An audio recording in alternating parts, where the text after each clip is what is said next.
Hello প্রিয় বন্ধুরা, আমি সিরাজগঞ্জের সবচেয়ে জনপ্রিয় ক্রিকেটার হাবিবুর রহমান সোহানকে নিয়ে একটা ভিডিও করেছিলাম তামিম ইকবালের কাছে।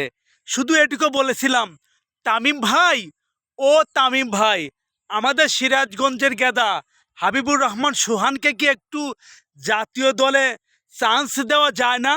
আসলে কিন্তু হাবিবুর রহমান সোহানের সাথে অনেক নর্মাল খেলোয়াড় বলতে যারা ভালো পারে না তারাও কিন্তু বারবার চান্স পাচ্ছে।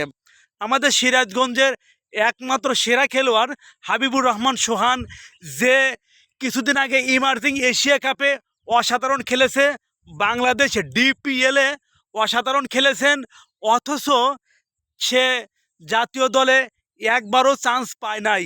সে কিন্তু বাংলাদেশ টি-20 জাতীয় দলে চান্স পাওয়ার যোগ্য। তাই এই ভিডিওটি যদি সিরাজগঞ্জবাসীর কাছে যায়, আপনারা একটু বেশি বেশি শেয়ার দিবেন, দেখাবেন আমরা হাবিবুর রহমান সোহানকে কতটা ভালোবাসি। Please please.